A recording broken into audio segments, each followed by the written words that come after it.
Hello guys, this is MD Shariatullah. Welcome all of you to my channel Bong smart educator. সাধারণত সচরাচর রাত্রেবেলায় আমি কোনো ভিডিও বানাই না, কিন্তু আজকে রাত্রেবেলা ভিডিও বানানোর কতগুলো উদ্দেশ্য আছে। প্রথমত, অত্যন্ত গুরুত্বপূর্ণ আপডেট আছে। 2016 সালের এসএসসি মামলা যে চলছে সেই সংক্রান্ত একটি গুরুত্বপূর্ণ আপডেট আছে। সে বিষয়ে আলোচনা করব আজকের ভিডিওতে। তো শেষ পর্যন্ত সঙ্গে থাকবেন। এখনও পর্যন্ত যারা চ্যানেলটি সাবস্ক্রাইব করেননি তাদের কাছে করজোড়ে অনুরোধ, আজকে এটা স্পেশাল আপনাদের কাছে অনুরোধ থাকলো, যারা যারা সাবস্ক্রাইব করেনি তারা প্লিজ প্লিজ আপনাদের কাছে করজোড়ে অনুরোধ, কারণ আপনাদের একটা সাবস্ক্রিপশন আমাদের অনেক বেশি উৎসাহিত করে। সো যারা সাবস্ক্রাইব করেননি তারা সাবস্ক্রাইব করবেন। সো আর দেরি না করে চলে যাচ্ছি ভিডিওর মূল টপিকে। যারা অবগত, যারা খবর রাখেন তারা প্রত্যেকেই অবগত আছেন যে 2016 সালের যেই নিয়োগগুলিতে প্রশ্নচিহ্ন রয়েছে, অর্থাৎ যারা জালভাবে বা ভুয়োভাবে যারা নিয়োগ পেয়েছেন, সেই ভুয়োর তো বিভিন্ন রকম প্রকৃতি রয়েছে, আপনারা ইতিমধ্যেই জানেন। সেই প্রকৃতিগুলির মধ্যে যে ফেমাস প্রকৃতি ছিল মেয়াদ উত্তীর্ণ প্যানেল থেকে নিয়োগ পাওয়া, বা ওএমআর জালিয়াতি করে নিয়োগ পাওয়া, বা আপনার পরীক্ষায় দেয়নি অথচ অ্যাপয়েন্টমেন্ট পাওয়া, এ সংক্রান্ত যা ছিল তাদের ব্যাপারে কিন্তু সুপ্রিম কোর্টের লাস্ট হিয়ারিংয়ে একটা নির্দেশ ছিল। নির্দেশটা কী ছিল সবাই জানি, যে বলা হয়েছিল অভিযুক্ত শিক্ষকদের স্কুলের কার্যক্রম কন্টিনিউ করার জন্য তাদেরকে মুচলেখা দিতে হবে। অর্থাৎ মুচলেখা দিতে হবে যে আমি দুর্নীতির সঙ্গে জড়িয়ে নয়। যদি মুচলেখা দেওয়ার পরেও তার বিরুদ্ধে দুর্নীতি প্রমাণ হয়, তবে তাকে বেতন ফেরত দিতে হবে। অবশ্যই শুনানির পরের যেই অংশটুকু, সেই অংশের বেতন ফেরত দিতে হবে। এবং মুচলেখা দেওয়ার অর্থ, আপনি যদি ভুল বা মিথ্যে মুচলেখা দেন তারপরে আপনার বিরুদ্ধে অনেক কিছু হতে পারে। এবারে এখানে একটা অনেক বড় প্রশ্ন ছিল যে তাহলে মুচলেখাটা কে দেবেন বা কারা দেবেন? কারণ কে বা কারা জালিয়াতি করে চাকরি পেয়েছে আমরা তার অনেক শব্দ আকাশে বাতাসে ভাসতে দেখলেও কিন্তু প্রকৃতপক্ষে তাদের তালিকা এখনও আমরা দেখিনি। অথচ গরমের ছুটির পরে কিন্তু স্কুল শুরু হয়ে গেছে। তাহলে অভিযুক্ত শিক্ষকেরা স্কুলে যাবেন কি যাবেন না, বা কিভাবে কেউ বুঝবেন যে আমি অভিযুক্ত? নিজে যদিও বুঝতে পারবেন যে আমি অভিযুক্ত, কিন্তু তা সত্ত্বেও যতক্ষণ পর্যন্ত সরকার বা কমিশন কোনো তালিকা না দেয়, তাহলে তিনি কেন নিজেকে দোষী মনে করবেন? আর এটা যদি না করা যায়, যেহেতু সুপ্রিম কোর্ট, দেশের সর্বোচ্চ আদালত, বলেছে যে কাজে যোগদান করার আগে মুচলেখা দিতে হবে, আর সেই মুচলেখা না দিয়ে যদি কাজে যোগদান করে, সেক্ষেত্রে কিন্তু আদালত অবমাননা হবে এবং অবশ্যই এর দায় বর্তাবে শিক্ষা দপ্তরের উপরে। তো এটার জন্য সরকার একটি গুরুত্বপূর্ণ পদক্ষেপ গ্রহণ করেছে। বিগত শনিবারে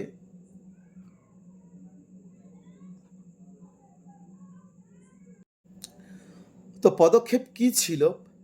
শিক্ষা দপ্তর একটি মিটিং ডেকেছিল এবং সেই মিটিংয়ে যেটা তারা নির্ধারণ করেছেন যে এই সপ্তাহের মধ্যে, অর্থাৎ আগামী শুক্রবারের মধ্যে বা সর্বোচ্চ সোমবার পর্যন্ত যেতে পারে পরবর্তী সপ্তাহের, এর মধ্যেই যারা সন্দেহভাজন চাকরি প্রাপকের তালিকায় রয়েছেন, অর্থাৎ যারা বিভিন্ন দোষে দুষ্ট, অবশ্যই ইতিমধ্যেই কমিশনের কাছে তথা স্কুল শিক্ষা দপ্তরের কাছে কিন্তু তাদের তালিকা এবং কে কোন দোষে দুষ্ট তার কিন্তু সুনির্দিষ্ট বিষয় তাদের কাছে কিন্তু রয়েছে, এবং এই তালিকা কিন্তু প্রকাশ করা হবে ওয়েবসাইটে। এবার ওয়েবসাইটে প্রকাশ করার পর যারা রয়েছেন ওই তালিকায়, সেখান থেকে নিশ্চিত হতে হবে যে আমার নাম এই তালিকায় রয়েছে কিনা, এবং নিশ্চিত হওয়ার পরে যদি তালিকায় নাম থাকে তাহলে অবশ্যই মুচলেখা প্রদান করতে হবে। এবং মুচলেখাটি কোথায় জমা দিতে হবে? যখন ওয়েবসাইটে নাম আসবে তখন নিশ্চয়ই সেখানে নোটিফিকেশন জুড়ে দেওয়া থাকবে। তবে আপাত দৃষ্টিতে মনে হচ্ছে সেই মুচলেখা ডিআই অফিসেই জমা দিতে হবে। এখন ডিআই অফিসে কোন মারফতে জমা পড়বে সেটা অবশ্যই যখন লিস্ট জমা পড়বে সেখান থেকে আপনারা জানতে পারবেন। এখন প্রশ্ন হচ্ছে যে যারা অভিযুক্ত তারা কি মুচলেখা দেবেন? দেখুন, আমার ভিডিওটা যদি কোনো অভিযুক্ত মানুষ দেখে থাকেন তাহলে তাদেরকে আমি অবশ্যই, আমি যতটুকু আইন বুঝি সেখান থেকে বলবো, অনুরোধ করব যে যদি আপনারা সত্যিই দোষী হন, কেউ জানুক না জানুক, যারা দোষী তারা কিন্তু নিজেরা জানেন, তাহলে ভুল করেও মুচলেখা দেবেন না যে আমি দোষী নয়, বরং যা চলছে তা মেনে নিন, নিজের ভাগ্যকে অ্যাকসেপ্ট করে নিন, নিজের কৃতকর্মের ফল ভুগছেন এটাকে অ্যাকসেপ্ট করে এগিয়ে যান। কিন্তু যদি আপনারা এরকম আদালতকে বিভ্রান্ত করার জন্য কোনো মুচলেখা দেন, একটা কথা মাথায় রাখবেন, যাদের নাম এর তালিকা প্রকাশিত হবে তাদের বিরুদ্ধে কিন্তু কমিশন এবং স্কুল শিক্ষা দপ্তর ও সিআইডি তাদের কাছে কিন্তু যথার্থ আ আপনার এভিডেন্স রয়েছে।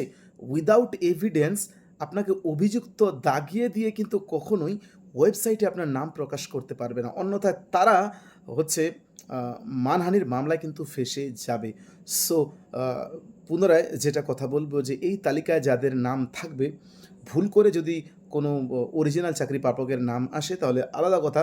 তবে সাধারণত সেই সম্ভাবনা প্রায় নেই বললেই চলে। 99.99% ই সেই সম্ভাবনা নেই। তাহলে যেই সম্ভাবনাটা হয়েছে সেটা কি? এই তালিকায় যাদের নাম থাকবে, যদি তারা নিজেদের আখেরে ভালো চান তাহলে কোনো অবস্থাতেই এই মুচলেখা তারা কেউ দেবেন না যে আপনি দুর্নীতির সঙ্গে যুক্ত নয়। যদি এই মুচলেখা প্রদান করেন তাহলে কিন্তু এটার জন্য আপনার চাকরি তো ভবিষ্যতে যাবেই, আপনার কিন্তু গ্রেপ্তার হওয়ার আশঙ্কা বা গ্রেপ্তার হওয়ার চান্স অনেক, অনেক বেশি থাকবে।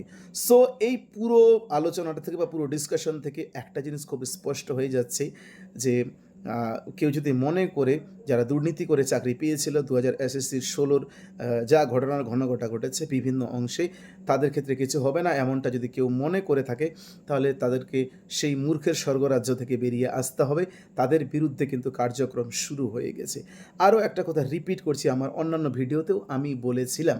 সেই বিষয়টা কি, যে কলকাতা হাইকোর্ট কিন্তু সবারই চাকরি বরখাস্তের নির্দেশ দিয়েছিল, রিপ্যানেল করতে বলেছিল এবং সুপ্রিম কোর্টে স্কুল সার্ভিস কমিশন, রাজ্য সরকার, স্কুল শিক্ষা দপ্তর যেগুলোই হোক না কেন সেখানে যে আর্গুমেন্ট চলছে সেই আর্গুমেন্টে কিন্তু এই যে যারা সন্দেহভাজন তালিকায় বা যারা অভিযুক্ত আছেন তাদের হয়ে কিন্তু কোনো সওয়াল করা হয়নি, কোনো আর্গুমেন্ট করা হয়নি। খুব স্পষ্টভাবেই সেখানে রাজ্য জানিয়েছে যারা অভিযুক্ত বা যারা অন্যায়ভাবে চাকরিটা পেয়েছেন আমরা তাদের হয়ে সওয়াল করছি না। সো সওয়াল কেবলমাত্র শুরু হয়েছে তাদের জন্যই যারা যোগ্যভাবে চাকরিটা পেয়েছেন। অতএব যারা দুর্নীতিভাবে চাকরিটা পেয়েছেন দুর্নীতির মাধ্যমে তাদের চাকরি চলে গেছে এটা ধরে নিতে হবে এবং এই মুচলেখা জমা দেওয়ার পর তাদের পক্ষে আর স্কুল কন্টিনিউ করা, যদি তারা মুচলেখা দেওয়ার সাহস দেখান তাহলে স্কুল কন্টিনিউ করতে পারবেন।